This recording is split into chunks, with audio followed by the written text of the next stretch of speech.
KL Rahul बतौर कप्तान पहली बार, इनफैक्ट ये सिर्फ वनडे की कप्तानी नहीं, लिस्ट ए क्रिकेट की अगर बात करें तो भी ये पहली बार होगा कि केएल राहुल किसी टीम का कप्तान बनेंगे। यानी कि पहली बार बने तो सीधा इंडियन टीम के कप्तान बने हैं। वेल डन, कमाल, लाजवाब। पर इस श्रृंखला से भारत की क्या क्या उम्मीदें रहेंगी, क्योंकि अगर हम ये 3 मैचेस को देखें, भोपाल में है, केप टाउन में है, सामने वाली टीम जो है उसने एक्चुअली अब चढ़ान बढ़नी, वो करते हैं ना, उड़ान भरनी वो शुरू कर दी है। हमने देखा उनसे वर्ल्ड T20 में कि किस प्रकार से T20 में खेले, टेस्ट क्रिकेट में भी ये युवा टीम अच्छा खेली, जीती है सीरीज। अब इस 3 ओडीआई की श्रृंखला से हम क्या उम्मीद करते हैं और भारत के लिए क्या क्या चुनौतियां हैं, क्योंकि चुनौतियां हैं, let's be very very honest, कि ऐसा नहीं है कि एवरीथिंग इज सो इजी कि बड़े आराम से काम चल जाएगा। तो इस बार थोड़ा करते हैं सीरीज का प्रीव्यू कि 3 मैचेस में भारत से क्या क्या उम्मीद की जाए और क्या क्या चुनौतियां हैं जो भारत को एड्रेस करनी होंगी। और इंडिया वर्सेस साउथ अफ्रीका की जितने भी आज तक के ओडीआई में, उसमें सबसे बड़ा इंडिविजुअल स्कोर किस बल्लेबाज ने बनाया है, ये है मेरा आज का ट्रिविया। आप उनको जानते ही होंगे यार।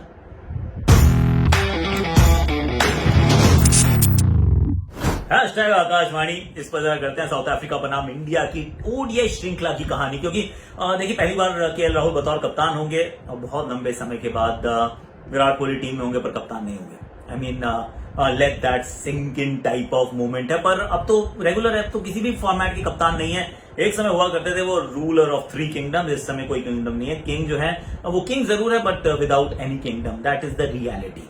अब क्या क्या चुनौतियां रहने वाली हैं भारतीय टीम के सामने। राहुल कप्तान है, रोहित नहीं है। तो एक्चुअली मैंने ना ये थोड़े पॉइंट नोट किए हैं कि कहां कहां भारत को ये नई चीजें जो देखनी पड़ेंगी। सबसे पहले जो 4 पॉइंट है इसमें मेरे पास, फर्स्ट तो ये है कि भाई ये बैलेंस होती है, क्योंकि अभी तक जो हम देख रहे हैं क्रिकेट, इसमें हार्दिक पांड्या नहीं होते। हमारे हार्दिक पांड्या एक ऐसा इन्वेस्टमेंट थी कि भैया हर मर्ज की दवा हुआ है, वो बैलेंस प्रदान करेंगे, सब कुछ होगा, पर वो नहीं है। और ओवरसीज कंडीशन में आपको जड्डू वो बैलेंस प्रदान शायद ना करें वो वैसे वो भी नहीं है। तो फिर अब अगर आपको टीम बनानी है 5 गेंदबाज या 6 गेंदबाज, मेरे विचार में आपको 6 गेंदबाजों के विकल्प के साथ ही उतरना चाहिए। अब उसके लिए आपको बैलेंस ढूंढना पड़ेगा कि वेंकटेश अय्यर को आप कहां खिलाएंगे, क्योंकि he is the only guy जो थोड़ी सी सीमक गेंदबाजी करके आपको बैटिंग करके देते हैं। शार्दुल ठाकुर, दीपक चाहर भी करते हैं, बट प्राइमरीली बोलर्स। तो अब उसमें आप कितने स्पिनर खिलाएंगे, क्या बॉलिंग कॉम्बिनेशन खिलाएंगे, किस बल्लेबाज को बाहर बिठाएंगे, क्योंकि श्रेयस अय्यर, सूर्य कुमार यादव और ऋषभ पंत में से 2 ही खेल सकते हैं। अगर आपको वेंकटेश को 6 पे खिलाना है, थोड़ा सा बल्लेबाजी पे अपने दबाव डालना है, तो फिर that's the kind of change you will have to do. क्योंकि आप अय्यर को साथ में नहीं खिला सकते। साथ में खिलाया अगर आपने तो he is not your 10 over bowler, फंस गए आप फिर दोबारा।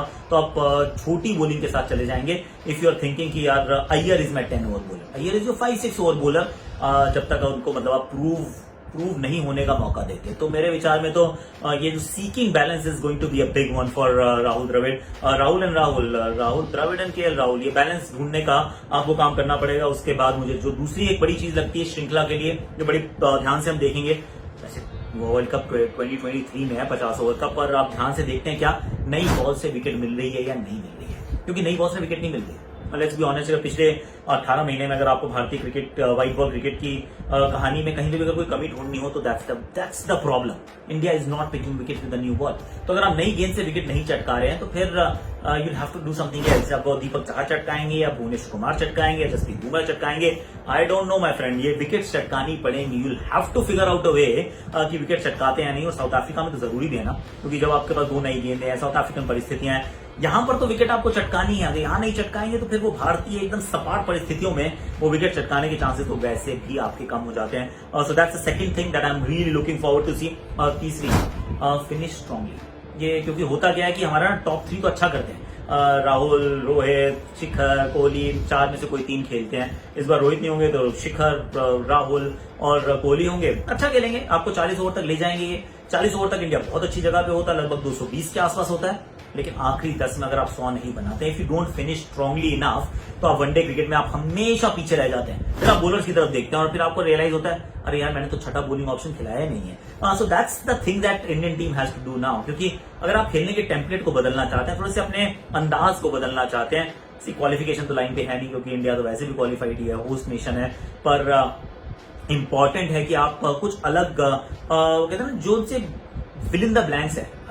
बायलैटरल सीरीज में यही होता है, फिल इन द ब्लैंक्स आपको भरने पड़ते हैं। तो that's another thing that Rahul will have to think about. Rahul Dravid, KL Rahul की भाई फिनिश स्ट्रांगली, इट्स इंपॉर्टेंट। अब वो ऋषभ पंत करते हैं, वेंकटेश अय्यर करते हैं, सूर्य कुमार यादव या श्रेयस अय्यर करते हैं, जो भी करता है you will have to start finishing strongly. और आप ये नहीं कह सकते कि हार्दिक आएगा तो आएगा यार, अभी नहीं है तो you will have to figure out a way, start living a life without Hardik Pandya as well, क्योंकि सारी अब वो you can't put all eggs in one basket, क्योंकि उनकी फिटनेस का अभी कोई पता नहीं है। He is a top player, gun player, लेकिन फिटनेस का इशू है। लास्ट मुझे जो लगता है ना वो ये है कि राहुल द्रविड़ बतौर कोच पिछले 3 महीने में बहुत टर्बुलेंट रहा है टाइम, लेकिन अब मैं क्या चाह रहा हूं, मैं चाह रहा हूं कि यार उनकी ना छाप दिखनी चाहिए, उनकी मुहर दिखनी चाहिए, किस प्रकार से इस टीम को आगे लेके जाना है। क्या वो सेम तरीके से खेलेगा भारत कि भाई ऐसा ही था, अभी तक भी ऐसे ही खेलता है, आगे भी ऐसा खेलता रहा, तो फिर राहुल द्रविड़ तो कोच का वो स्टैंप मुझे नजर नहीं आएगा, आपको भी नजर नहीं आएगा। तो जब राहुल द्रविड़ को आपने कोच बनाया है तो फिर आपको ये लगता है कि यार let's find a way, there has to be different, something different,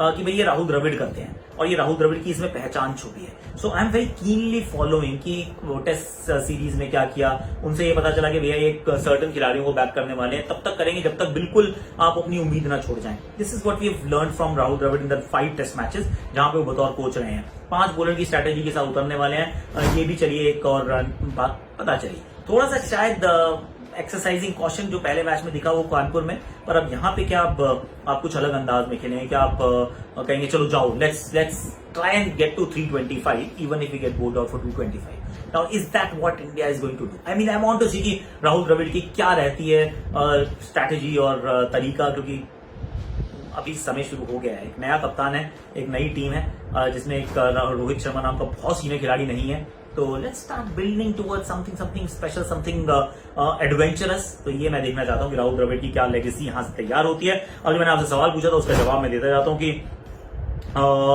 Quinton de Kock था वैसे इस सवाल का जवाब, एग्जैक्ट नंबर में बता देता हूं आपको। हाँ जी, which South African batter has the highest ODI score in all India versus South Africa ODI matches? Quinton de Kock 135 बनाए थे 121 गेंदों में, जोहान्सबर्ग 2013। यस, अब तो वैसे भी सिर्फ व्हाइट बॉल क्रिकेट के प्लेयर रह गए, तो इनसे थोड़ा बच के रहना पड़ेगा। पर इंटरेस्टिंग ये सीरीज है, ये मेरा मानना यह है कि भारत 2-1 से इस श्रृंखला को जीत जाएगा। That's what I feel, but then we shall find out. आपको करना है लाइक करना है, शेयर करना है, प्रोफाइल पे अपने पिन कर लेना है और कमेंट सेक्शन को भर देना और सब लोगों को बताना है कि क्रिकेट की कहानी get on the on #Akashvani गली क्रिकेट, लेकिन शॉट एकदम उच्च कोटि का। वेल डन माय फ्रेंड, मजा आया देखकर।